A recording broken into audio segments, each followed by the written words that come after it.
मंगलमूर्ति मोरया। जब चले भाइयों, हमारी शक्ति स्वाध्याय चिंतन का आज हमारा क्रमांक है 280 और आज हमारे बीच में आदरणीय आर.एन. पांडे साहब, रिटायर्ड एडिशनल कमिश्नर टेट टैक्स हैं और आपका जो विषय है वो है पंचतंत्र मित्रभेद भाग 6। इससे पूर्व भी आप 5 भाग ले चुके हैं। हम अब आदरणीय अविनाश किशन साहब से, जो कि इस समय यूके में हैं, रिटायर्ड एडिशनल कमिश्नर टेट टैक्स, उनसे निवेदन करते हैं कि 2 शब्द आदरणीय आर.एन. पांडे साहब के विषय में। आदरणीय अविनाश किशन जी। धन्यवाद पांडे साहब। आज हमारे बीच में श्री आर.एन. पांडे सर हैं और वैसे तो वो किसी परिचय की मोहताज नहीं हैं। संस्कृत के प्रकांड पंडित हैं, वेदों का भी अध्ययन बहुत किया हुआ है और हम पहले भी आपको वेदों में शाक्त तत्व और इसके अतिरिक्त जो है और भी विषयों पर सुन चुके हैं। और पंचतंत्र जो है आपने विषय लिया है, पहले विनय पत्रिका पर भी आप जो है बहुत अच्छा ज्ञान दिया। तो पंचतंत्र का मित्रभेद भाग 6 है। आपके द्वारा सदाचरण से ब्रह्म ज्ञान तक एक पुस्तक, ये दूसरी वेदों में शाक्त तत्व और मन से आनंद तक और आध्यात्मिक दृष्टांत, ये 4 पुस्तकें भी लिखी गई हैं। आप जो प्रकांड पंडित हैं वेदों के, और मुझे जब भी कुछ जानकारी लेनी होती है तो मैं आपको गाए बगाए कष्ट देता रहता हूँ, आपसे पूछता भी हूँ और आपसे मुझे मार्गदर्शन भी मिलता है। हमारे विभाग में भी आप जो है रहे हैं और हमारे सीनियर रहे हैं, हमारे सीनियर रहे हैं, तो हमें वैसे भी हमारा अधिकार है कि आपसे हम प्राप्त करते रहें। तो आज जो है हमारे बीच में आर.एन. पांडे साहब हैं, तो उनके द्वारा जो पंचतंत्र पर मित्रभेद भाग 6 है उसको हम सुनेंगे। ज्यादा समय न लेकर के अब हम आर.एन. पांडे साहब को इसमें संपर्कित कर रहे हैं। श्री आर.एन. पांडे साहब।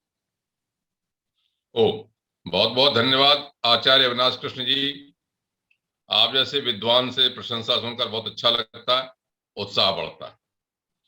प्रारंभ करते हैं गायत्री मंत्र के उच्चारण से। आइए हम सब लोग गायत्री मंत्र का पहले उच्चारण करें। ओम भूर्भुवः स्वः तत्सवितुर्वरेण्यं भर्गो देवस्य धीमहि धियो यो नः प्रचोदयात्। अब मैं 2 वेद मंत्रों से प्रार्थना करता हूं।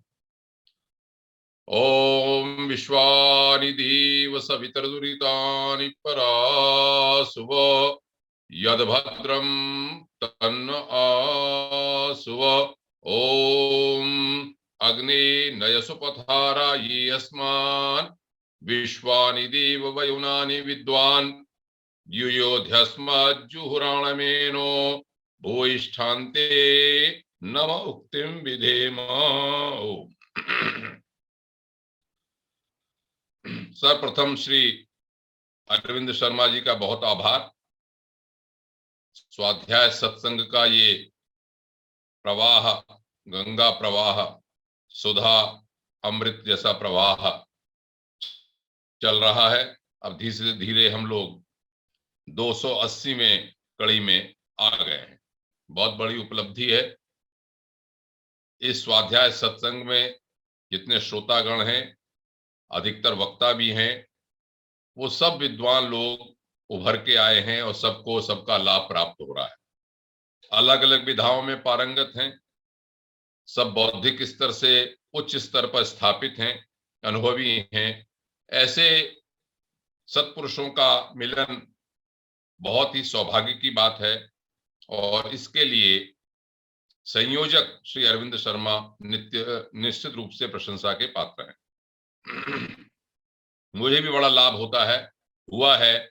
तरह तरह के विषय को सोचने का, बोलने का और सुनने का अवसर मिलता है।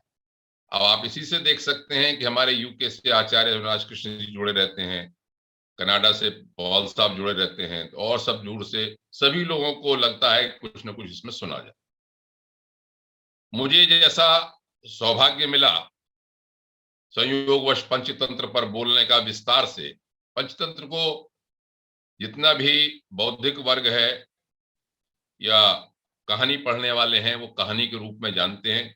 बौद्धिक वर्ग ये जानता है कि इसमें नीतियों की बात कही है, लेकिन मैंने इसे पढ़ने के उपरांत यह अनुभव किया कि वास्तव में पंचतंत्र ग्रंथ में क्या लिखा है कहानियों के साथ साथ, वह कम लोगों को ज्ञात है। तो इस व्याख्यान माला के माध्यम से जितना भी इसका सार या अंश या तत्व प्रकाशित हो सकता है उसे मैं आप सबके सामने प्रस्तुत करने का प्रयास कर रहा हूं। प्रारंभ करता हूं। जैसा कि बता चुके हैं कि विष्णु शर्मा जी इसके लेखक हैं। उन्होंने एक कथा इसमें आदि दी कि अमर शक्ति नाम के एक राजा थे, उनके 3 पुत्र थे, बहुत ज्ञानी नहीं थे, राजा करना चाहते थे बहुशक्ति, उग्र शक्ति और अनंत शक्ति के नाम से। विष्णु शर्मा जी ने ये कहा कि मैं 6 महीने में इन्हें नीति शास्त्र में पारंगत कर दूंगा। इस कथा के माध्यम से विष्णु शर्मा जी ने नीति शास्त्र को पढ़ाने के लिए कहानियों के कथाओं का आधार लिया और इस पंचतंत्र ग्रंथ की रचना की। पंचतंत्र इसलिए कहा जाता है, जैसे पहले बताया जा चुका है, इसके 5 भेद हैं, 5 अध्याय हैं। मित्र भेद, मित्र संप्राप्ति, काकुलुकीयम, लब्ध प्रणाशम और अपरीक्षित कारकम। उसी में से पहला जो मित्र भेद है उसको मैं उसी के संबंध की कथाएं या उसके संबंध की नीति शास्त्र जो कहा गया है उसको मैं आपके सामने प्रस्तुत कर रहा हूं। यह भी मैंने बताया कि इसमें गद्य और पद्य दोनों ही हैं, लगभग 1090 करीब इसमें श्लोक भी हैं और कहानियों में गद्य भी है। कहानी यहां पर आई थी कि पिंगलक नाम का एक सिंह, उसके 2 निकाले गए नालायक अमात्य श्रृगाल, कर्टक और दमनक। वह पिंगलक संजीवक नामक बैल की आवाज सुन के डर गया था। अपना विश्वास पाने के लिए दमनक ने उस बैल संजीवक की दोस्ती पिंगलक सिंह से करा दी। 2 विपरीत विचारधाराओं के लोगों की दोस्ती होने का यह दुष्परिणाम निकला कि राजा ने अपनी हिंसक वृत्ति को त्याग दिया और दमनक अपने संजीव जो अमात्य का पद था, मंत्री पद था, उससे दूर हो गया। तब दमनक ने फिर पुनः सोचा कि इन दोनों मित्रों के बीच में किस तरह से भेद कर दिया जाए। यही मित्र भेद की कहानी है, ये चल रही। अब तक कहानी ये आई थी कि दमनक श्रृगाल ने संजीवक बैल के पास जाकर यह कहा कि जो पिंगलक सिंह है वह आपसे द्वेष रखता है, मार देगा। इससे पहले वह पिंगलक सिंह के पास जाकर यह कह चुका था कि संजीवक आपसे द्वेष भाव रखता है। कैसे पता चलेगा? अब इसी के बीच में द्वंद्व और इसी के बीच में नीति कहानी के साथ साथ चल रही। मैंने विगत कहानी यहां पर छोड़ी थी कि जब संजीवक बैल को दमनक ने समझाया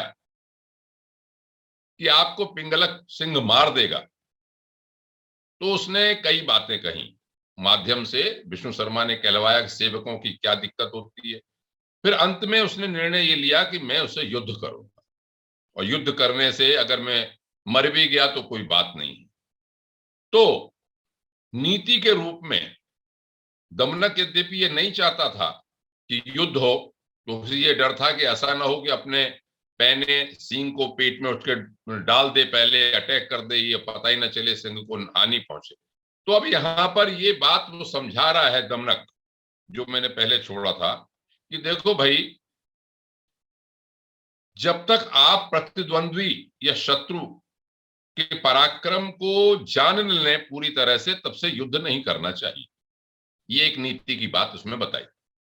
शत्रुर विक्रमम अज्ञात्वा वैरम आरभते ही यह, अर्थात शत्रु के विक्रम को बिना जाने जो वैर लेता है, प्रारंभ कर देता है, युद्ध करता है, सपराभम आपनोति, वह पराजय को प्राप्त होता है। समुद्र सृष्टिभात यथा, जिस प्रकार से एक टिटीहरे से समुद्र को अपमानित होना पड़ा था। बहुत ही अजीब सी बात लगती है कि एक टिटीहरा, एक समुद्र। अब ये है विष्णु शर्मा जी की यही कहानी कहने की शैली है। तो ये सुन के ये कहा, उस बैल ने, संजीवक ने पूछा, भाई दमनक ये बात बताओ मुझे, ये आप कैसे कैसे हुआ भाई? एक टिटीहरे से समुद्र को कैसे अपमानित होना पड़ा था? अब ये कहानी प्रारंभ होती है, मैं आज से आगे बढ़ाता हूं। इसमें कहानी भी है और साथ साथ में जो नीति बताई गई वो भी। कहानी ये सुनाने लगे, दमनक की किसी समुद्र के किनारे एक टिटीहरी का जोड़ा रहता था।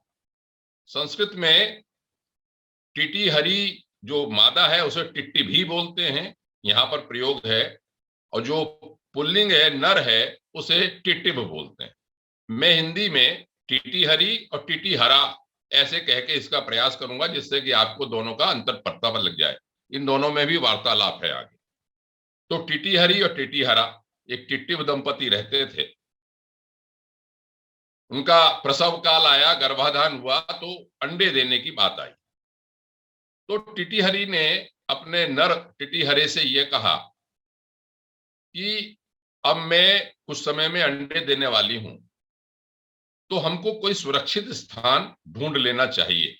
हम समुद्र के बहुत किनारे रहते हैं और प्राय ये देखा है कि ये महीने में एक बार ऐसा इसमें लहरें बहुत ज्यादा आती हैं कि ये बड़े बड़े जो भी किनारे पे चीजें होती हैं उनको बहा ले जाता है, बहुत अंदर तक पानी चला जाता है।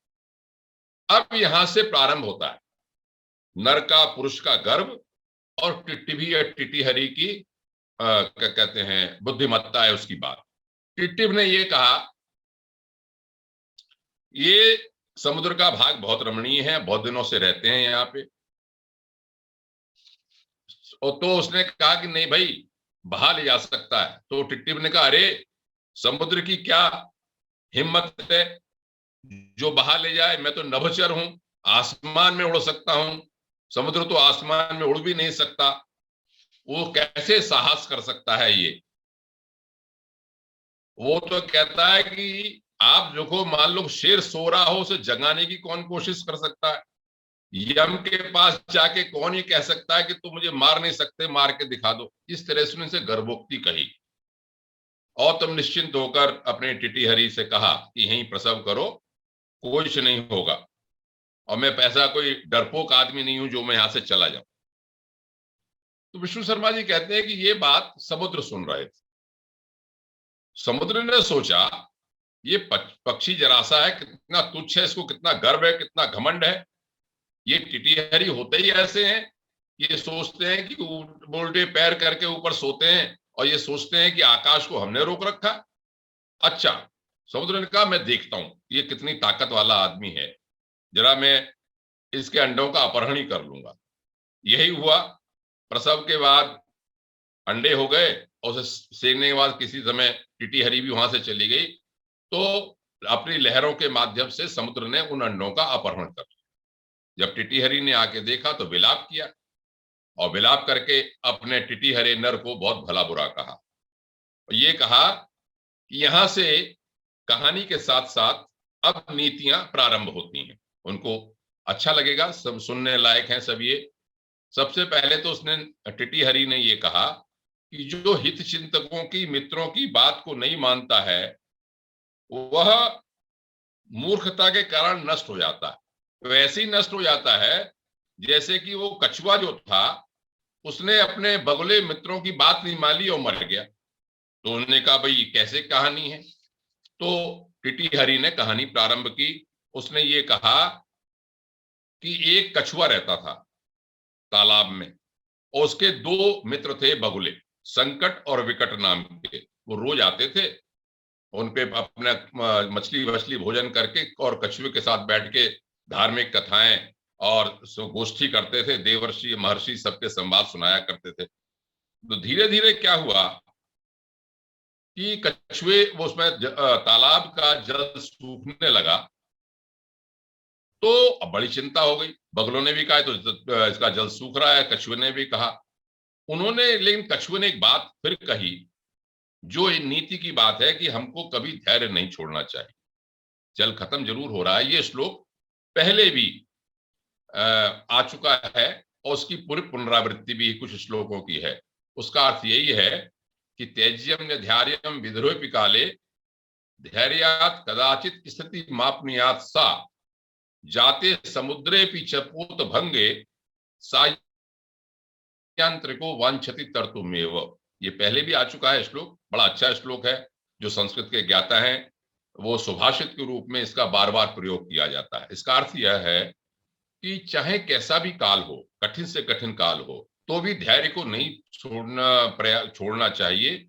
धैर्य पूर्वक कार्य करने से कभी स्थिति अच्छी हो सकती है। उदाहरण देते हैं कि समुद्र में यदि मल्लाह की नाव डूब जाती है, यदि जहाज डूबने लगता है, तो भी जो मल्लाह है, मछुआरा है या उसको ले जाने वाला है, वो तैरना ही चाहता है, तैर के ही पार करता है, तैरने का प्रयास करता है। एक बात इसमें और कही कि कछुए ने अपने मित्रों से कहा कि आप तो हमारे मित्र हो और आपत्ति काल में बुद्धिमान व्यक्ति को, मित्रों और बंधु बांधवों को उसकी आपत्ति से बचाने का प्रयत्न सतत करना चाहिए। तो बगुलों से कहा, आप हमारे मित्र हो, आप हमारी सहायता करो। उन्होंने कहा ठीक है, तो क्या सहायता करें? तो कछुए ने समझाया कि भैया तो एक रस्सी ले आओ या एक सूखी लकड़ी कोई ले आओ, मैं उसको पकड़ लूंगा और पास में जो आप बता रहे हो कि पास में कोई जलाशय है, वहां पर मुझे ले जाना। उन्होंने कहा ठीक है, लेकिन उन्होंने शर्त ये रख दी, दोनों हितचिंतक थे कि भाई हम ले तो चलेंगे, लेकिन आप बीच में बोलना मत, बात मत करना हमसे। ठीक है, उड़ने लगे लेके उसको। एक नगर से निकले तो नीचे के बच्चे या आदमी सब भागने लगे, देखो देखो एक चक्र की तरह से क्या दोनों चीजें ले जा रहे हैं। कछुए ने जैसे ही कुछ कहना चाहा कि देखो क्या है, तो कहते ही खड्ड से वो गिर पड़ा और मर गया। तो टिटिहरी ने ये कहा कि देखो, उसने दोनों अपने मित्रों की बात नहीं मानी और मारा गया, आपने भी मेरी बात नहीं मानी और मेरे अंडे तो चले गए, और आप कह रहे हैं कि इस तरह से सब कुछ हो जाएगा।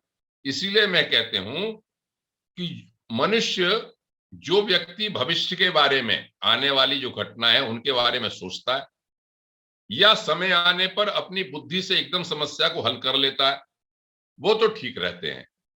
और जो ये सोचता है कि जो होगा देखा जाएगा, वो विपत्ति में आता है।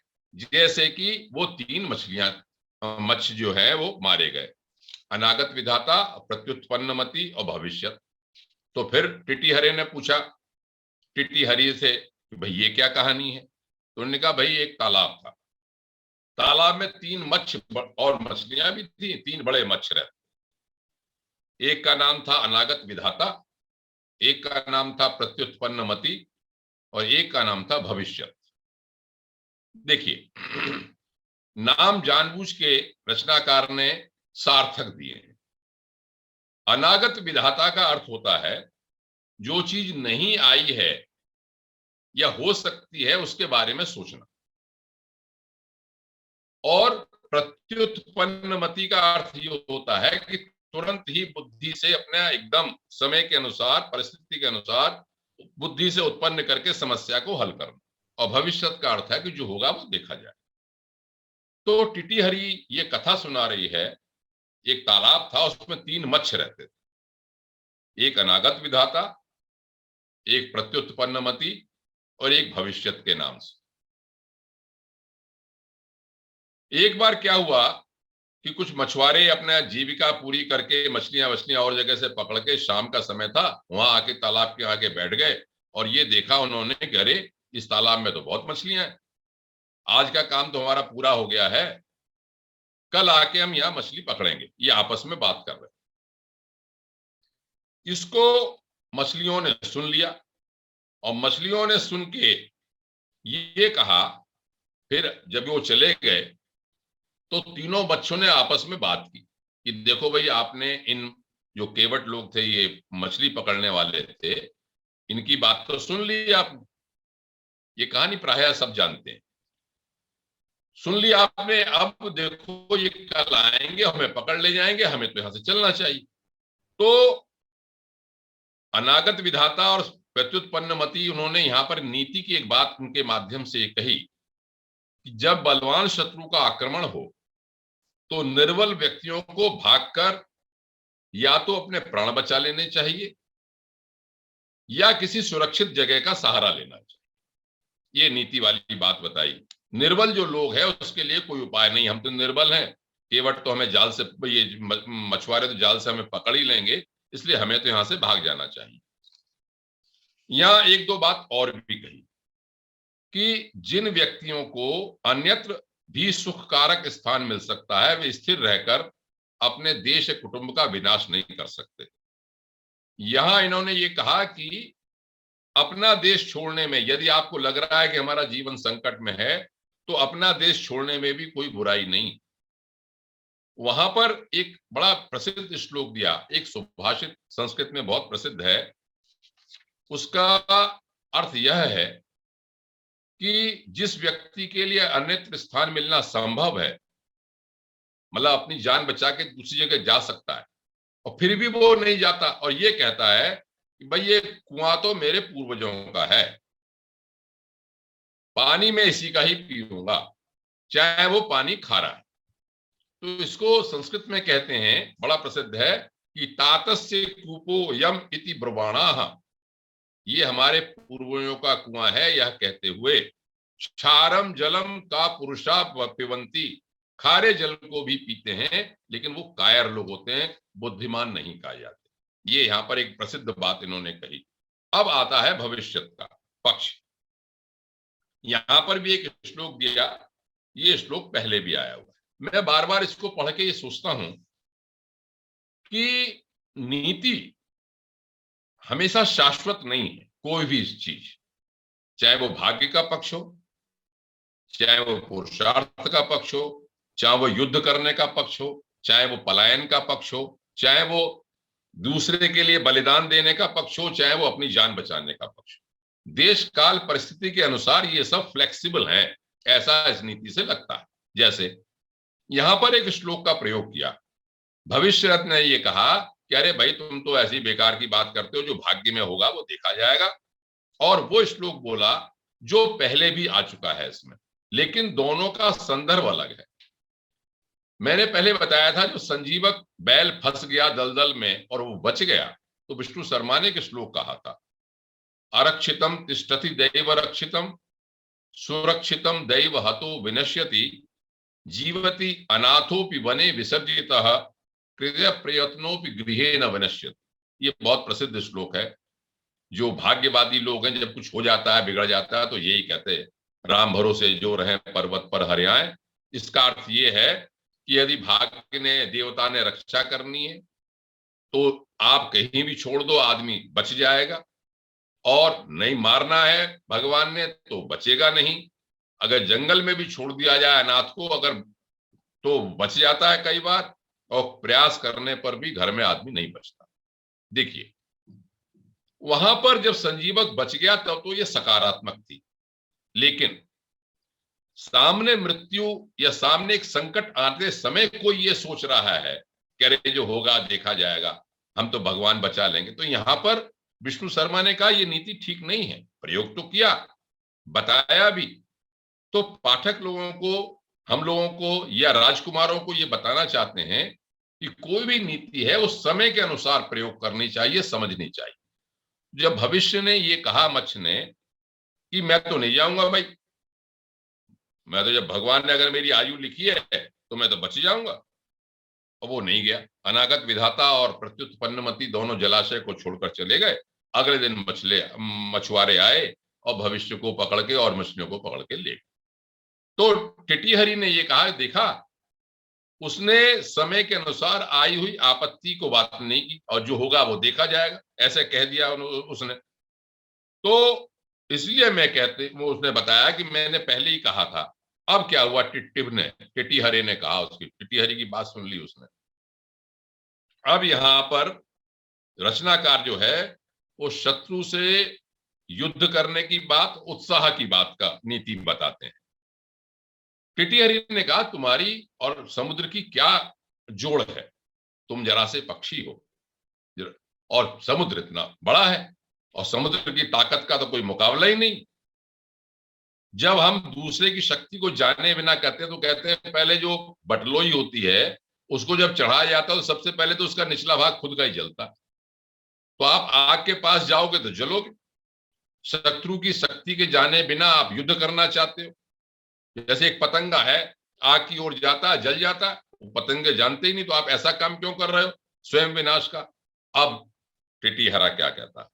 टिटिहरा कहता है कि देखो भाई, आपकी बात तो मैं नहीं मानता, उत्साह होना चाहिए। उत्साह रूपी शक्ति विद्यमान है मेरे अंदर। उत्साह रूपी शक्ति तो उदाहरण देता। फिर एक नीति वाली बात आती है कि जो तेजस्वी लोग हैं उनके साइज की जरूरत नहीं होती बड़े होने की। अगर आपके अंदर तेज है तो आपको जरूरी नहीं है कि आपका शत्रु जितना विशाल है आप भी उतने विशाल हो। उसके साथ एक उदाहरण दिया। ये उदाहरण हितोपदेश नीति शतक में भी पाया जाता है। इसका अर्थ केवल मैं बता देता हूं जिससे समय कम लगे कि हाथी देखिए कितना बड़ा होता है और एक छोटा सा अंकुश होता है, महावत उस अंकुश से उसे बस में कर लेता। एक दिया कितना छोटा होता है और जब वो जलता है तो कितना बड़ा अंधकार हो, अंधकार समाप्त हो जाता है। एक वज्र छोटा सा होता है और इंद्र ने बड़े बड़े पर्वत उसको नष्ट कर दिए। तो एक बड़ी सुभाषित प्रसिद्ध है कि तेजो यस्य विराजते स बलवान स्थेले सुख प्रत्यय। जिस चीज में तेज होता है वही बलवान है। आकार से बड़े होने से कोई बड़ा नहीं हो जाता। ये यहां पर एक नीति की बात कही। तो टिटिहरी ने कहा भाई तुम क्या करोगे? उन्हें अपनी चोंच है मेरी बहुत मजबूत, इस चोंच से जल पीऊंगा और इसको खाली कर दूंगा। टिटिहरी हंसी, हम भी हंस रहे, ये हास्यास्पद बात है। तो उन्होंने कहा बताया इसमें 900 नदियां गंगा की मिलती हैं, वो सब आके पड़ती हैं, सिंधु की भी नदियां पड़ती हैं, सिंधु नदी की वो भी इसमें आके पड़ती हैं। ऐसी विश्वासहीन निरर्थक बात करने से क्या लाभ है कोई भी? तो उन्होंने कहा नहीं। टिटिहरे ने कहा हिम्मत नहीं हारनी चाहिए, प्राण की बाजी लगा के ही पुरुषार्थ करना चाहिए। जब तक पुरुषार्थ करेगा नहीं कोई तो उसे सफलता नहीं मिल सकती। तो उसने जब देखा टिटिहरी ने कि ये मानने वाला नहीं, तो उसने कहा अच्छा ठीक है, जब तुमने लड़ाई ठानी ली है तो ऐसा करो कि अपने मित्रगण इकट्ठे कर लो। उदाहरण दिया कि जो घास होती है उसके तिनके भले ही बहुत कमजोर होते हैं लेकिन उन घास से रस्सी बनाई जाती है तो रस्सी से हाथी भी बंध जाता। एक उदाहरण दिया यहाँ पे, नीतिगत बात दी उन्होंने। तो उन्होंने कहा चलो ठीक है, तो क्या करें? तो उस टिटिहरी की जानकार एक कठफोड़वा था। कठफोड़वा को यहाँ पर कहते हैं काष्ठ कुट, जिसे हमें कठफोड़वा जो लकड़ी में छेद कर देता है। तो उस कठफोड़वा से मिलके टिटिहरी ने कहा एक चिड़िया थी और चिड़िया ने क्या किया, टिटिहरी से मिली और मक्खियों से मिली और मेढक से मिली और उसने हाथी को मार दिया। तो टिटिहरी ने पूछा भी ये कहानी क्या है? तो उसने एक और कहानी सुनाई। उसने कहा कि एक जंगल था, उसमें एक पेड़ था और पेड़ के ऊपर एक पक्षी का जोड़ा रहता था, उसके छोटे छोटे बच्चे भी थे। नीचे एक बार हाथी आया, हाथी खड़ा हो गया, उसने उसको रगड़ाया, सूंड से पकड़ा और गिरा दिया और बच्चों को पैर से कुचल दिया। चिड़िया तो दोनों उड़ गई, किसी तरह से बच गई। अब भाई वो जो चिड़िया क्या दंपति था वो तो बहुत दुखी हुआ, ये क्या कर दिया इन्होंने। तो उसका एक मित्र था कठफोड़वा, वो आके पहुंचा, उन्होंने कहा ये आप विलाप करने से क्या फायदा है। अब उसने ये समझाया नीतिगत कि भाई देखो जो बुद्धिमान आदमी है, जो हो गया सो हो गया, उसमें विलाप नहीं करते हैं और उसके विषय में सोचते भी नहीं। तो उन्होंने कहा अच्छा, जो मूर्ख होते हैं वो ही इसमें सोचा करते हैं। और एक और बात उसने यहां पर एक श्लोक कहा उन्होंने कि भाई जो प्रेत जन है, यदि आप रो रहे हैं तो रोना नहीं चाहिए, क्योंकि उससे जो है उनके आत्मा को शांति नहीं मिलती। उसके रोने की जगह तो उनकी सारी क्रियाएं करनी चाहिए और देती। तो एक यहाँ पर नीति की बात ये बताते चले। तो उन्होंने कहा लेकिन नहीं, चिड़िया के दंपति ने कहा कि उसने मदांध ने हाथी ने बिना मतलब ही हमारे बच्चों को मार दिया, हम तो उसका बदला लेंगे। तो उसने बदला लेने तो ठीक है। तो उसने कहा कि चलो ऐसा करते हैं, मैं तो आपका मित्र हूं, आपत्ति काल में मित्र को जरूर सहायता करनी चाहिए। तो ऐसा करते हैं, मेरा एक और क्या कहते हैं सच्चा मित्र वही है यहाँ पर जो विपत्ति काल में भी सहयोग देने के लिए प्रस्तुत रहे। सच्चा पुत्र वही है जो पिता के प्रति भक्तिमान हो। सच्चा सेवक वही है जो आज्ञाकारी हो, कर्तव्य परायण हो। और स्त्री भी वही है जो पति को सुख दुख में हमेशा साथ दे। तो उन्होंने कहा अच्छा चलो। कठफोड़वे ने कहा कि मेरे एक जानकार है, मेरा मित्र मक्खी एक मेरी मित्र है, उसका नाम रखा है वीणा रव। रव मैंने जो जिसके ध्वनि वीणा जैसी ध्वनि निकलती हो, चलो उससे मिलते हैं, उससे बात करते हैं। तो मक्खी के पास गए तो उन्होंने कहा सारी कहानी सुनाई। उन्होंने कहा अच्छा चलो देखते हैं, जब बात ऐसी है मित्र के सब इकट्ठे हो गए तो उसने कहा मेरा भी एक मित्र है मेढक, उसका नाम है मेघनाद, उसके पास चलते हैं और उससे सहायता लेते हैं, उससे हम मिलजुल के बात करते हैं सारे। तो अब चिड़िया के दंपति कठफोड़वा और मक्खी ये सब मिलके गए मेढक के पास। अब मेढक सब हुआ, उन्होंने कहा अच्छा बदला तो लेना ही। तो उन्होंने कहा, मेढक ने एक तरकीब बताई। उसने ऐसा कहा कि मक्खी तुम क्या करना, जब ये आराम के मूड में हो हाथी, तो इसके कान में जाके आवाज अपने धुन सुनाना। वीणा रव हो, तुम्हारे बहुत अच्छी धुन सुनाते हो, तो इससे से आपकी आवाज सुन के हो सकता है वो आंखें बंद कर लो। और कठफोड़वे से ये कहा कि तुम देखे रहना आंखें कब बंद करता। तो मक्खी ने ऐसा ही किया, उसे धुन सुनाने लगे। उसने ऐसे करके अपना वो नींद से में था तो उसने आंखें बंद कर ली, और आंखें बंद करते ही कठफोड़वे ने उसकी आंखें फोड़ दी। आंखें फोड़ने के बाद अब तो वो विचलित हो गया, कुछ समय उसे प्यास लगी। प्यास लगने के बाद तो मेढक ने क्या किया कि एक गड्ढा था किनारे, वहां पर बैठ के वो आवाज करने लगा। तो उस आवाज से हाथी ने सोचा कि यहां पानी है, और गया और गिर गया और गिर के मर गया। तो टीटी हरी ने कहा देखो, वो चिड़िया दंपति थी, उसने मित्र के बस अब छोटे छोटे लोग थे, लेकिन मिल मिला के इन्होंने एक हाथी को भी मार दिया। इसलिए आपको पहले अपने मित्र इकट्ठे करने चाहिए। उन्होंने कहा चलो अच्छा ठीक है। टीटी हरे ने कहा जो तुम कहती हो ठीक है, मैं अब मित्र के पास जाता हूं, अपने मित्रों के साथ शोषण समुद्र का बदला लेने की बात करता हूं। जितने पक्षी थे उन सबसे मिलाया, बक और सारा सब मयूर सबसे कहा कि इसने तो हमसे ऐसा लिया, इसका बदला करना चाहिए। अब विचार विमर्श उन सबने कहा, उन्होंने कहा भाई समुद्र से हम कैसे बदला ले सकते हैं, समुद्र तो बहुत विशाल है। तो किसी ने कहा भाई हमारा स्वामी जो है वो गरुड़ है, हमें गरुड़ के पास चलना चाहिए और गरुड़ से चल के अपनी बात कहनी चाहिए। स्वामी है तो वो कुछ ना कुछ हमारे लिए करेंगे। उन्होंने ये कहा कि क्या करना चाहिए आपत्ति में, जो आपका मित्र हो या गुणवान भृत्य हो, नौकर हो, या अनुवर्ती स्त्री हो, शक्तिमान स्वामी हो, अपना दुख निवेदन करने से वो सुखी हो जाता है।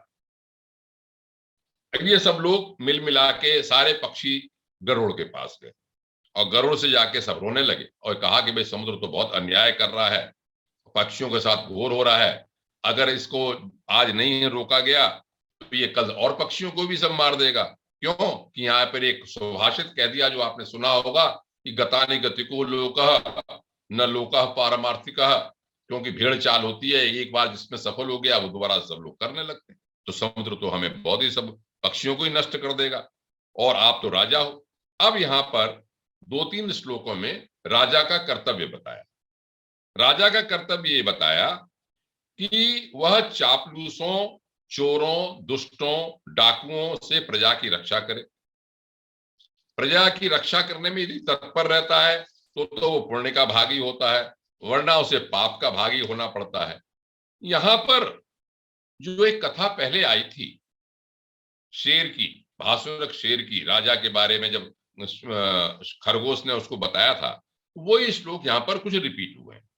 कहने का अर्थ ये है कि विष्णु शर्मा उन राजकुमारों को बार बार यह बताना चाहते हैं कि राजा के क्या कर्तव्य होते हैं। राजा को अपना प्रजा पालन का कर्तव्य नहीं छोड़ना चाहिए। ये चलिए, अब तो गरुड़ ने जब सुना तो बहुत दुखी हो गए और गुस्सा भी हुए। उसी समय क्या हुआ, अचानक भगवान का एक दूत आया। गरुड़ को आप जानते हैं, तो विष्णु भगवान के वाहन है। वहां पर दूत ने ये कहा भगवान ने बुलाया है आपको। अब देखिए जो दैविक कहानियां हैं उसे किस तरह से सामान्य रूप से विष्णु शर्मा जी जोड़ते हैं। और ये कहा है कि भाई अमरावती जाना है, इसलिए मेरे साथ चलिए। अब गरुड़ तो अपनी प्रजा के साथ थे, उन्होंने कह दिया कुछ नहीं, मेरे जैसे बुरे नौकर को रख के भगवान क्या करेंगे। उन्होंने कहा मेरी जगह आप भगवान से कह देना किसी और को रख लें और मेरा नमस्कार कह दें। तो यहां पर ये जो अच्छे नौकर और स्वामी के संबंध है उसके बारे में भी बताना चाहते हैं। और एक बात ये कह दिया कि जो अब उसने क्या कहा दूत ने कि भाई मैंने कभी आपसे ऐसी बात तो सुनी नहीं। तो उन्होंने कहा गरुड़ ने कि जो स्वामी अपने भृत्य के गुण को नहीं जानता वो स्वामी भी उचित नहीं है। स्वामी को चाहिए कि जो उसका सेवक है उसके गुणों को जाने, उसका भले बुरे का ध्यान रखे।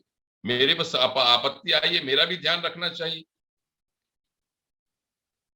तो उसने कहा कि क्या हुआ, ये समुद्र जो है ना, समुद्र इसलिए इसको उठा के ले गया और हमारी बात नहीं सुनता कि समुद्र का जो आश्रय है वो भगवान ने दे रखा। हम सब लोग जानते हैं विष्णु भगवान समुद्र में अपना निवास करते हैं।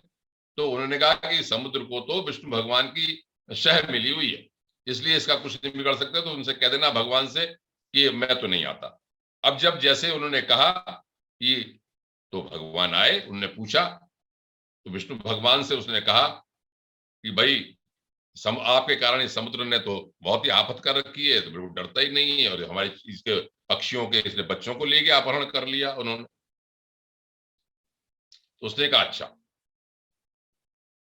तो उन्होंने कहा अच्छा चलो भाई, उन्होंने बात समझी और समझ के ये कहा कि स्वामी भक्त समर्थ कुलीन भृत्य का अपमान नहीं करना चाहिए। जो स्वामी की भलाई चाहता है तो स्वामी को भी ये चाहिए कि ऐसे सेवक को रक्षा करे, अपने पुत्र की तरह से उसका पालन करे। यहां पर सेवक का उन्होंने बात कहा। तो अब जब भगवान आए तो भगवान से जब उन्होंने कहा कि ऐसे ऐसे किया है तो उन्होंने कहा अच्छा। तब वो गुस्सा हुए, उन्होंने कहा कि पहले ही बता दिया कि देखिए अगर कोई किसने कुत्ता पाल रखा है और कोई तीसरा आदमी कुत्ते को भी मार दे तो वो अपमान कुत्ते का तो नहीं होता, अपमान तो वो स्वामी का अपमान होता है। खैर विष्णु भगवान को बात समझ में आ गई। उन्होंने कहा चलो मैं चलता हूं, समुद्र के पास चलता हूं। समुद्र को उन्होंने फटकारा और फटकार के समुद्र को ये कहा कि तुम इस टिटी हरी के अंडों को वापस कर दो, अन्यथा मैं एक बाण से तुम्हें सब सुखा दूंगा बिल्कुल। तो उस समुद्र ने भगवान की बात सुन के टिटी हरी के अंडों को लौटा दिया। तो अब देखिए कहानी कहां से चल रही थी कि एक टिटी हरी के कारण भी समुद्र को अपमानित हो सकता है जब तक कि वो ताकत न जाने, इसलिए कि गरुड़ जैसा राजा था उसके पास उनका पक्षियों का। अब ये कहानी समाप्त हो गई। तो दमनक से बात चल रही थी और दमनक सुना रहा था इस कहानी को शुरुआत से संजीवक बैल को सुना रहा था। अब उसने कहा, बैल ने सुन लिया बात को, तो उन्होंने कहा अच्छा बताओ, आपकी बात मैंने समझ ली, मुझे कैसे विश्वास होगा कि पिंगलक सिंह जो है मेरे से नाराज या मुझे मारना चाहता है?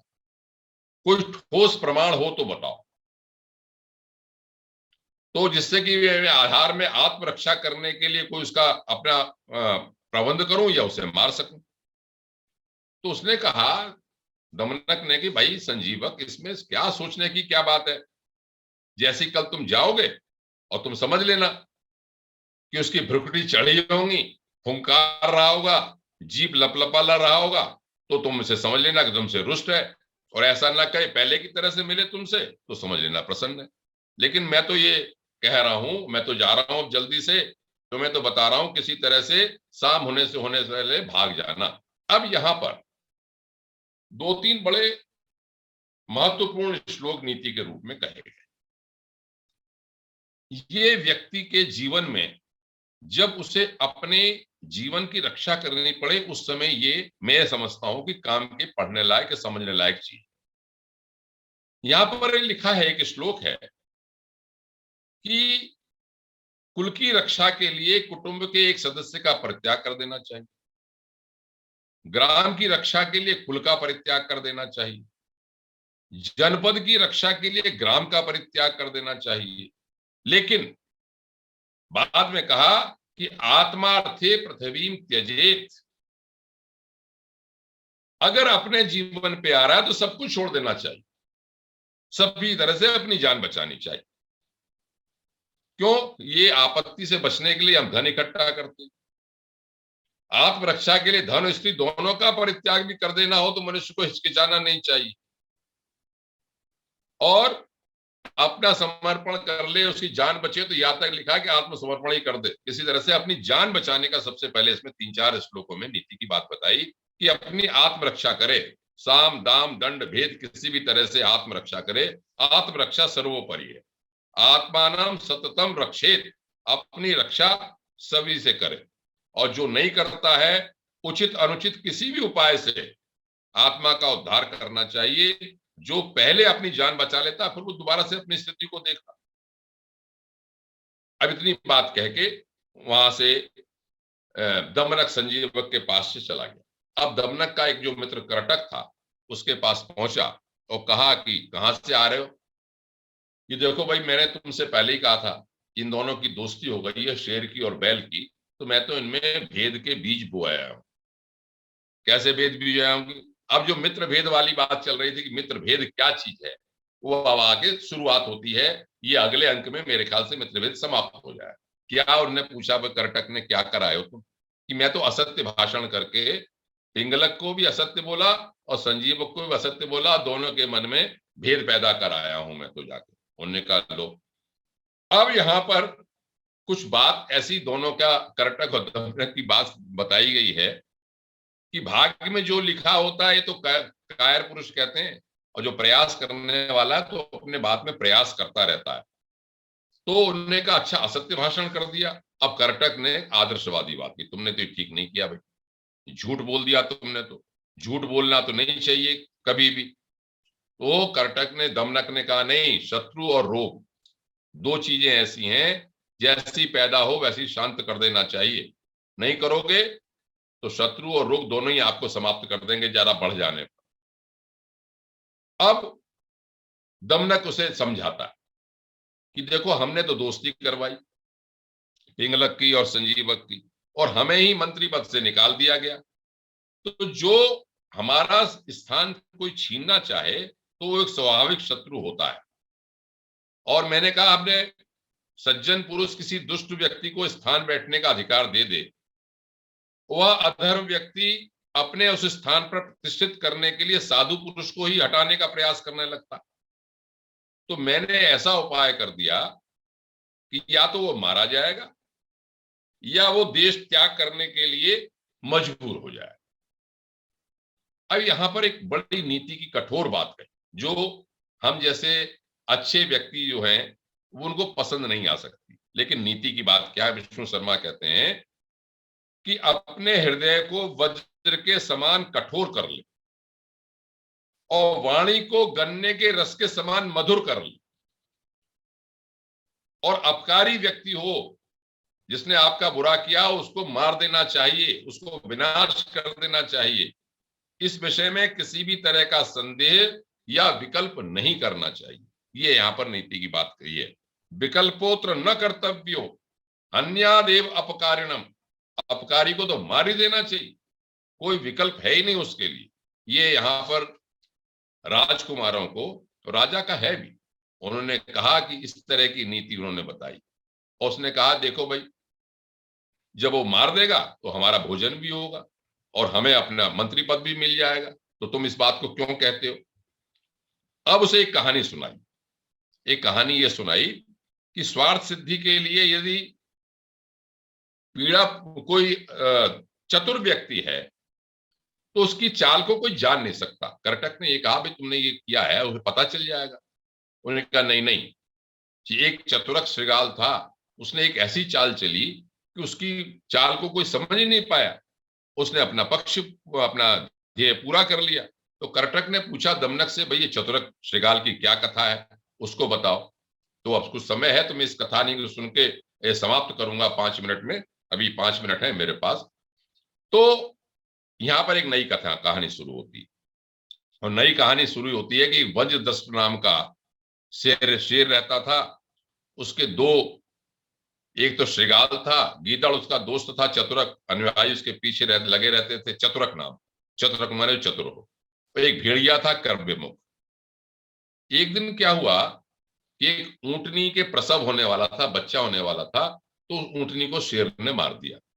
अब बच्चा जो था छोटा सा वो बच गया, उसपे उसे दया आ गई, उसे वो पालने लगा, पाल के वो बड़ा हो गया और ये कहा उससे कि भाई देखो कोई भी इस बच्चे को हाथ नहीं लगाएगा, और धीरे धीरे वो जवान हो गया, बड़ा हो गया, युवा हो गया।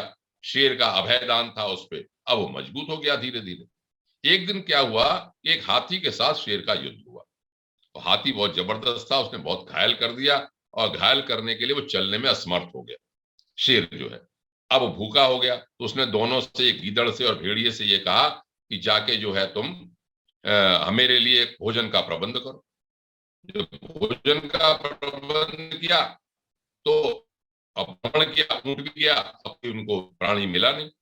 तो चतुरक ने सोचा कि ये जो ऊंट का बच्चा है, उसका नाम, जिसका शंकुकर्ण नाम दिया, इसको ही मार डाला जाए, तो इससे भोजन का प्रबंध किया जाए। लेकिन स्वामी तो मारना नहीं चाहता है, क्या चाल चलनी चाहिए? तो उसने कहा कि बुद्धि का प्रयोग करना चाहिए, अपनी बुद्धि से किसी न किसी, लोके बुद्धिमताम बुद्धे तस्मात् ताम विनियोजेत, अपना बुद्धि का इस्तेमाल करके हमें अपना काम निकालना चाहिए। तो उसने कहा अच्छा। अब जब कहा शेर से जाके कि भाई ये जो है क्या कहते हैं, ऊंट के बच्चे को खा जाओ, तो उन्होंने कहा नहीं, मैंने तो अभयदान दे रखा है इसको। तो उन्होंने शंकुकर्ण को क्या पढ़ाया, ये कहा कि भाई देखो इस समय हमारे स्वामी की जरूरत है, और तुम उसको एक शर्त रख दो कि तुम मेरा भोजन तो कर लो, लेकिन मुझे लौटा देना दो गुना करके मुझे लौटा देना। उन्होंने कहा कैसे हो सकता है? उन्होंने कहा यह स्वामी है, अगर वो वचन दे देगा 2 गुना लौटाने की, 2 गुने में आप लौटाओगे, 2 गुने हो जाओगे शरीर में। उसकी बात उसने मान ली, और उसने कहा कि अपने स्वामी के पास गया और स्वामी से ये कहा कि ये भगवान ये कह रहे हैं कि आप एक शर्त रख दें कि 2 गुना करके इसे लौटा देंगे तो आप इसका भोजन कर लें, और आप, लेकिन आपको धर्म से कह के एक शपथ करनी पड़ेगी, कसम खानी पड़ेगी, साक्षी धर्म को मान के एक शपथ लेनी पड़ेगी। तो उस चालाकी नहीं समझ पाया न शेर न ऊंट, और उसमें कहते हैं कि अरे कोई, अब तो उसने कहा अच्छा 2 गुना मार के ऐसे करेंगे, चलो कोई हम 2 गुना लौटा देंगे, तो शपथ ले लेता हूँ। भूखा था शेर तो, और शेर जैसे ही भूखा था तो भेड़िए और इन्होंने उसको ऊंट को मार दिया। जब ऊंट मर गया तो शेर ने ये कहा कि अच्छा भाई, अब मुझे भूख का समय हो रहा है, मैं अभी संध्या वंदन करके आता हूँ, नहा के आता हूँ, तुम तब तक इसकी रक्षा करना। मैं इस कहानी को समाप्त करके दूसरी कहानी का 2 मिनट और लगेंगे। तो उसने कहा ठीक है, अब शेर तो चला गया। अब भेड़िए ने सोचा, चतुरक ने, कि उसने, गीदड़ ने सोचा कि इस भेड़िए को मैं कैसे भगाऊं। तो उसने कहा भेड़िए तुम तो बहुत भूखे दिखाई पड़ रहे हो, उसको खा लो। उसने जैसे ही खाना शुरू किया, उन्होंने कहा भागो भागो, वो शेर आ रहा है। तो भेड़िया तो भाग गया। अब जब शेर आके, शेर ने देखा कि ये तो साला झूठा कर दिया, तो बहुत गुस्सा हुआ कि झूठा कैसे तुमने कर दिया इसको। तब तक अचानक क्या हुआ कि कहीं से बाहर से, जंगल से, वो ग्राम से, शहर से एक ऊंटों का झुंड निकल रहा था, और उसके सबके घंटे लगे हुए थे। तो उन घंटों की ध्वनि सुन के शेर ने कहा ये कौन आ रहा, कहां से, देख के आओ। तो श्रृगाल ने फिर चाल चली और ये कहा कि अरे ये जो ऊंटों का जो राजा है वो देवलोक से आया है, और ये कह के कि मेरे किसी ऊंट को मार दिया शेर ने, मैं उसका बदला लेने के लिए आ रहा हूं, आप तो तुरंत ही यहाँ से किसी तरह से भाग जाओ, तभी आपका है। उसने भाग जाओ यहाँ किसी तरह से, और आवाज देखो कितनी सारी आ रही है, और वो पूरे कई सारे ऊंटों को लेके आ रहा।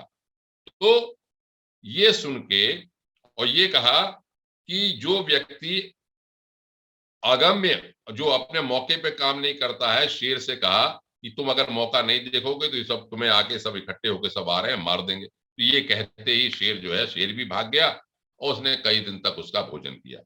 तो इस कहानी को सुना के उसने ये कहा, दमनक ने करटक से, कि ऐसा नहीं है कि चालाकी करने वाला व्यक्ति पकड़ा ही जाए, चालाक चतुरक जैसा होगा तो वो पकड़ा ही नहीं जाएगा। तो इतने के बाद दमनक चला गया। अब संजीवक ये सोचने लगा बैल कि मैंने क्या कर डाला, मैंने किसकी दोस्ती कर ली, क्या करना चाहिए मुझको। तो अब आगे क्या कहानी होगी धीरे धीरे उनका, अच्छा मैं चलता हूं, जो कुछ भी होगा अब शेर के पास जाता हूं, देखता हूं कि क्या होता है।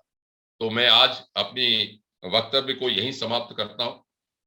अगले बार में मेरे ख्याल से मित्रभेद हो सकता है समाप्त हो या उससे आगे समाप्त हो जाएगा। फिर ये देखते हैं कि आगे किस तरह से बैल जब संजीवक जाता है तो पिंगलक क्या करता है, या इन दोनों के बीच में क्या कहानी होती है, इसको बताता हूँ। तो जो भी कथानक वक्तव्य में आज अपना यहीं समाप्त करता हूँ। धन्यवाद शर्मा जी, बहुत अच्छी तरह से आनंद पांडे सर सुना रहे हैं। वैसे तो ये पंचतंत्र में कहानियों के अंदर कहानी है, कहानी के अंदर कहानी, लेकिन इसे देखा जाए तो नीट श्लोक इसके अंदर मिलते हैं, नीट मिलती है। जैसे कहा कि आत्मानम सततम रक्षेत, अपनी रक्षा निरंतर करनी चाहिए। तेजो यस्य विराजते स बलवान।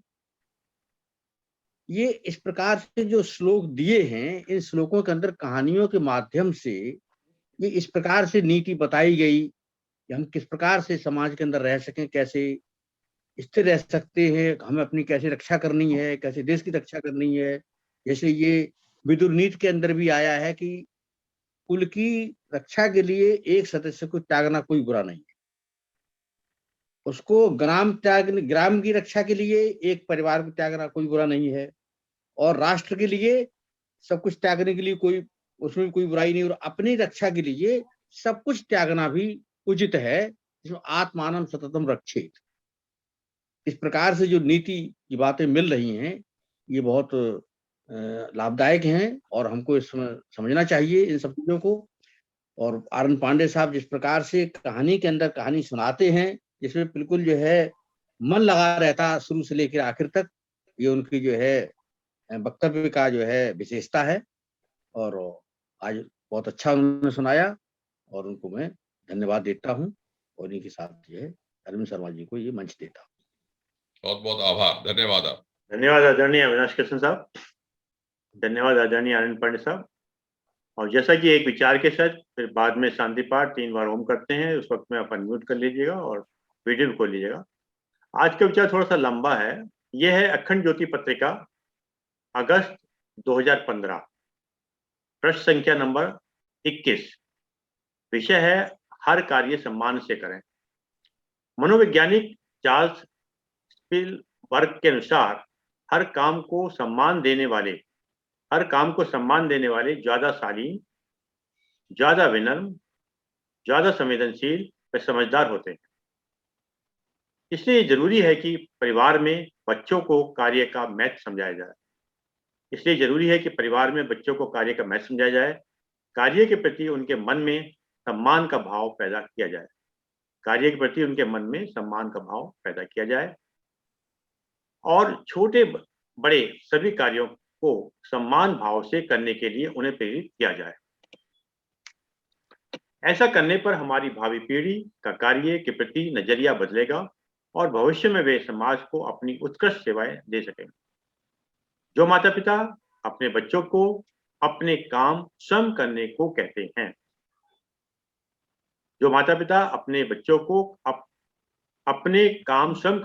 हैं, उनमें तुरंत इच्छा पूर्ति की समस्या नहीं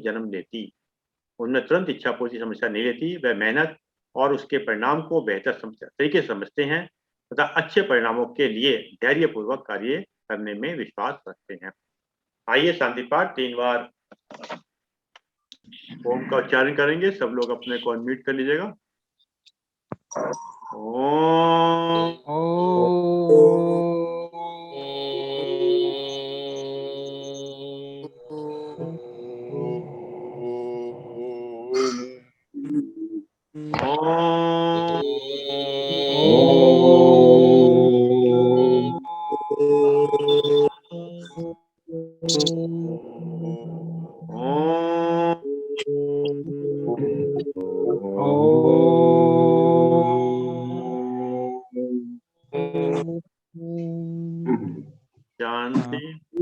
शांति लास्ट में शांति। शांति शांति।